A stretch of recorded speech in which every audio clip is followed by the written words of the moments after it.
Okay,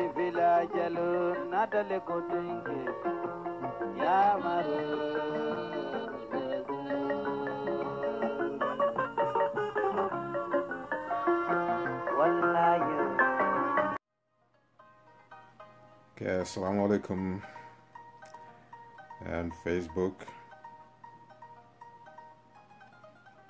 Earlier today I did make a post inviting suggestions and perspective on some issue regarding Gambian citizenship.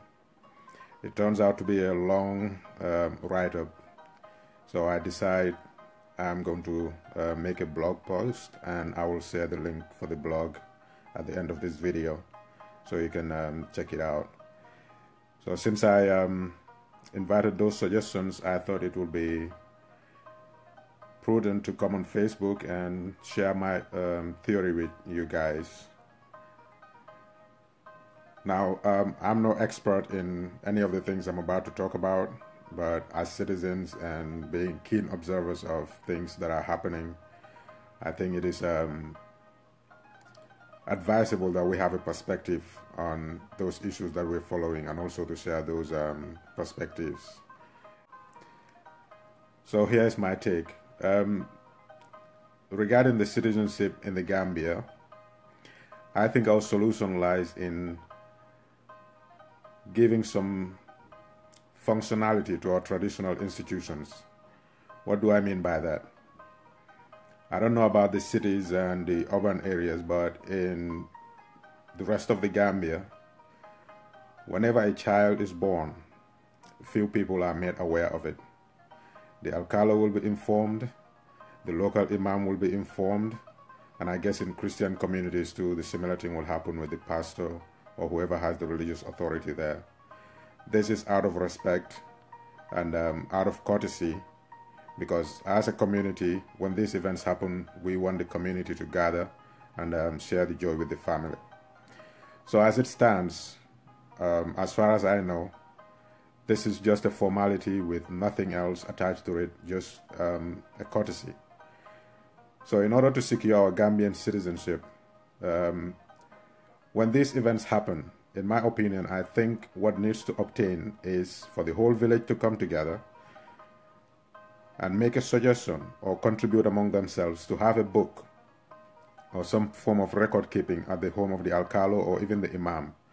Whenever a child is born in that village, they will record down the number, the name of the father, the name of the mother, what date the child was born, and all the relevant details that are going to be necessary in the future. I know they probably won't be able to put down the name right away until after the naming ceremony, but that can also be done. So this will be done in such a way that once the name is written down in that book, the Imam will sign, the Alcalo will sign, the father or the mother or both parents of the child will sign or thumbprint it, and then they have one or two other witnesses to ascertain that this person actually was born in this village on this day. Now, we don't have any record keeping of that sort in the Gambia.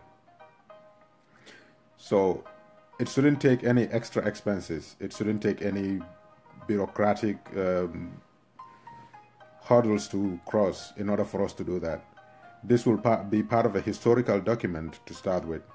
And also, the reason I'm saying this is, I'm probably going to go to jail for this, but when I first voted in the Gambia, I was underage. But it was so easy for me to get that voter's card because not much was required. I had a birth certificate, but I didn't present it. I went to the Alcalo's compound, because you need an attestation if you don't have a birth certificate to prove that you're eligible to vote in the Gambia. So I went there and, got an attestation. I wrote it myself and had it stamped. So I went and got my voter's card, even though I had a birth certificate, but I wouldn't have been qualified in 1996 to vote. But I did that, and it was so easy. So reflecting on it now, and all the other things that are happening with people being ferried across the border to come and vote in the Gambia, it shows you how easy it is to get the voter's card in the Gambia. So easy. And not only that, it's so easy to get a birth certificate. It is so easy to get any national document in the Gambia. because it seems not much importance is attached to it. But here's my theory, is whenever we're making decisions regarding the future of the country, that's the future of our children, our grandchildren and great-grandchildren, and the future of a whole entire nation.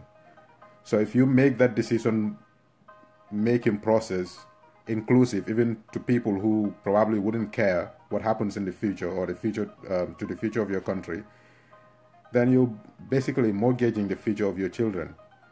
For those people who are in the country only to seek their economic opportunities or for other reasons, they probably have plans to go back home. Even if they don't, if things get sour, they're going to leave. And it will be the citizens who are stuck in the country with whatever problems they have to face, and they're going to have to find solutions to it. So it doesn't mean that people cannot come into the country or leave and stay in the country. But when it comes to important national decisions, it is only a privilege for the citizens of that country to decide what future they want for their country. Now, I know there are many other ways for people to acquire citizenship, and the government and immigration department can put modalities in place to ensure there's strict compliance to those rules. But coming back to the traditional institutions, when these things happen, you have a child born in the community, and there's one book where the name is recorded, the parents' name recorded, the status of the parents, whether they're citizens or they're newcomers or whatever their status is recorded in that book. The alcalo and the imam may not be able to read or write in English, but they can even do it in Arabic. Or in every community, there are people going to school, whether it be primary school or secondary school. Those children could be asked to come in whenever there's an announcement of a new baby in the community to come and write down in the book for the imam. They can do that, or for the alcalo, they can write those names down, and it will be like engaging in civic responsibility from an early age.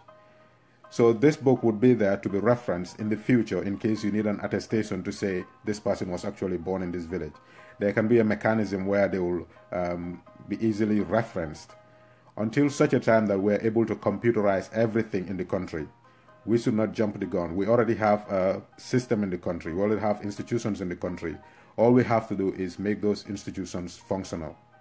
The alcalo shouldn't just be there, settling disputes between community members or collecting taxes for the government at the end of the year. They can have their functions broadened and, given some more roles to play in the community.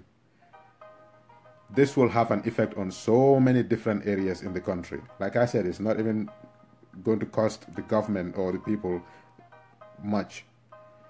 We look at countries in the West or other parts of the world. They still have documents handwritten from 200 plus years ago. Those kinds of records where people can go back and they trace their family genealogy. Slaves came from this part of West Africa on this ship on this day, and these were the numbers, and those records are still there, and they're computerizing them now so that they will last much longer than it will be on paper.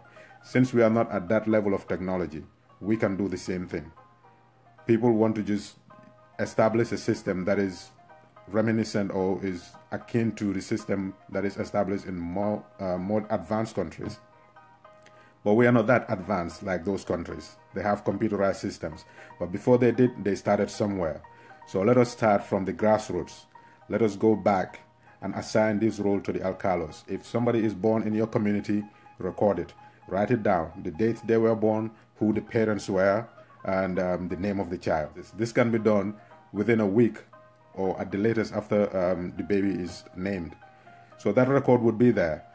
And as soon as the baby is taken to the hospital to go and see a medical professional, what we say, going to nurse in the Gambia, when that happens, those people can take all the relevant medical information that they need and keep a record in their files as well for that individual child. So a health professional who is going to attend to the child can also go to the alcalo's compound and sign this document or the book that is at the alcalo's compound. So all this relevant information is being collected within the first few years of the child being born, or the first few weeks of the child being born, and make it a requirement that as soon as the child is born, within the first month of their birth, they need to have a birth certificate that is going to authenticate that they were born in that community or in the Gambia. They are citizens by birth. That should be done right away.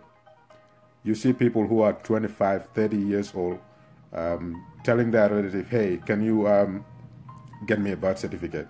And all they do is go to somebody they know in the Department of Health and say, hey, I need a birth certificate for this person. He's my cousin's son, but he didn't live in the, he lived in the provinces all this time and he's been, out of the country or so. There is no way of verifying whether that person was born there or not born there. It is so easy to lay hands on that. But like I said, when we have this record system where the alcalos will write down the names of every child who was born in the community, then it will progress from there. If you want an attestation, they will have to go to that book. The reason why the alcalo will sign, the imam will sign, and probably the local councillor will sign, as well as the parents of the child, is to make it fraud-proof. Since we don't have a mechanized system or a system that is so advanced that you cannot detect or prevent fraud, we can make sure enough people sign it so that there will be no bribery to say, hey, can you include this person's name in the book? So there's a lot of mechanisms that can be put in place to make sure these things are fraud-proof. But the basic component here is to assure the people that Gambian citizenship is secure. You have people all around the world with documents, Gambian documents, who are not Gambian. They never set foot in the Gambia. They don't even know where the Gambia is on the map.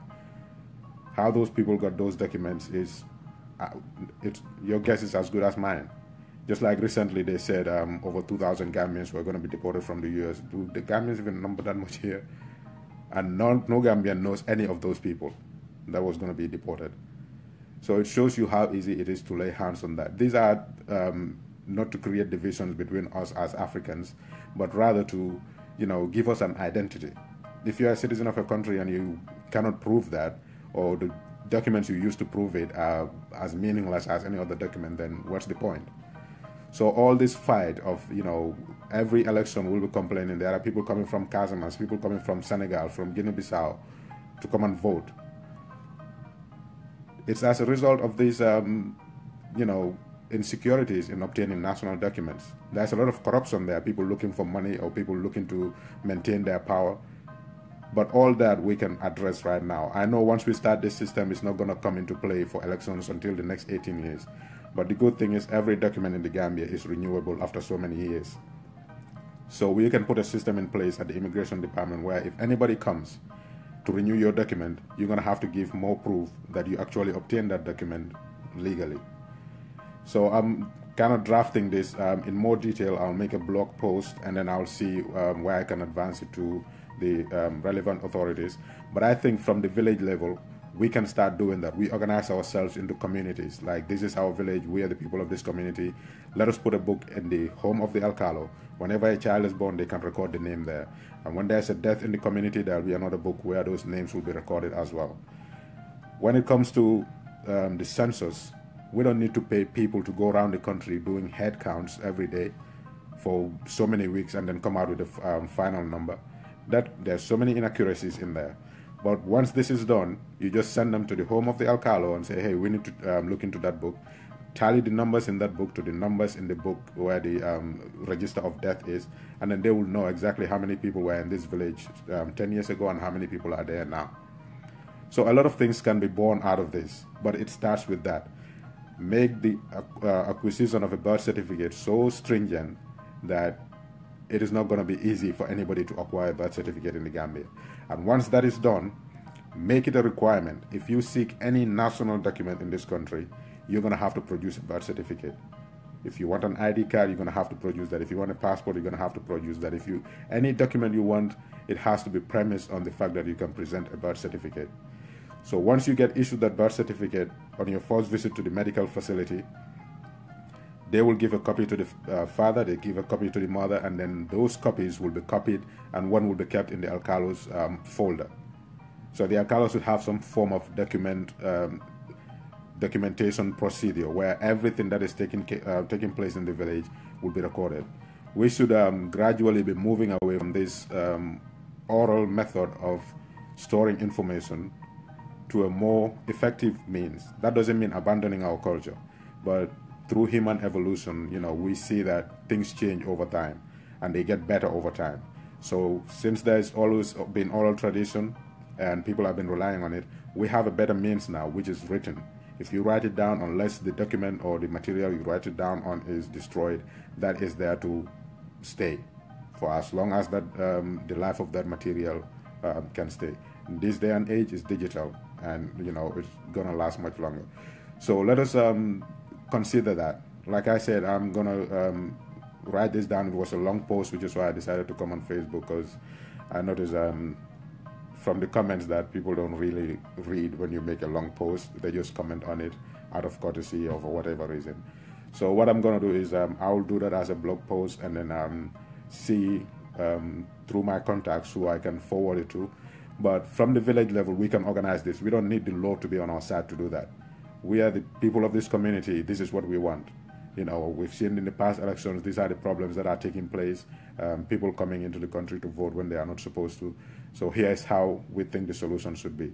The alcalde should have a book in his home. Whenever a child is born in the community, we go and put the name in there, the parents' names, and safeguard that. Make sure everybody who's present, like the imam is present, the alcalde is present, the parents of the child are present, and then maybe 2 other community leaders to sign and attest that this child was born in this village on this day and we were present when it happened.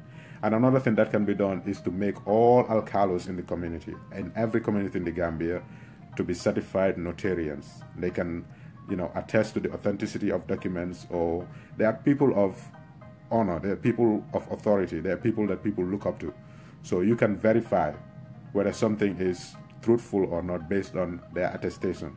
But if attestation is just you go and say, hey, I need this, and there's no procedure to verify whether you actually are qualified to get it, then we run into problems further down the line. So this is the small perspective that I have. Like I said, it is not as detailed as what I wrote down, but I'll share that as well, and I'll share the link to the blog post so that people can take a look at it. And then, leave comments, and, let us have an exchange on these issues.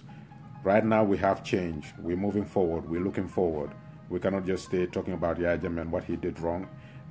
We're hoping that the new administration, well, we know for a fact they're building their case and, looking into things that happened in the past 22 years. That's going to take time. In the meantime, what we're going to do is, let us focus on things that we can do as citizens to take away power from the central figures. Power should not be entirely in the hands of the government, because they say power corrupts. It doesn't matter how well-intentioned the person is. You don't know who's going to be there, whispering things into their ears. And then before you know it, all our powers are given to them. And then we have a repeat of Yaya Jammeh. I know there's nobody like Yaya Jammeh and, his evil intentions. Like, he is one of a kind. I don't think anybody like him will ever be born in the Gambia. But it's, never too late. It's always prudent to take caution, So let us bring our ideas out. Let us contribute. Let us, have discussions around these ideas. It is very important that we secure citizenship. It all starts from there, and everything else falls in place. Once you have that guaranteed, that, okay, we attest to this, and then they don't need to come around and gather a few elders. Oh, this is my cousin or my uncle's nephew or whatever. Can you give him this document? And then you give them, $100 or something, and then it goes. Because people don't see so much into the future. We just look for the immediate, like right now. Immediate gratification is what we seek most of the time. So if you are told that something is going to be delayed for so long for you to see the reward, usually people don't, run towards it. So what they see is the now. It's not that they don't care about their children's future. They just care about what they're going to get now. So in order for us to make sure these things are working in our best interest, what we need to do is come together, brainstorm, exchange ideas, work together, and then see that those ideas are implemented up to the point of being made law. So that was the little that I have to share, like I said, and I'll write it in detail and then post it as a blog post, and then I'll share the link to you guys so you can take a look. Thanks for joining me, and have a good night.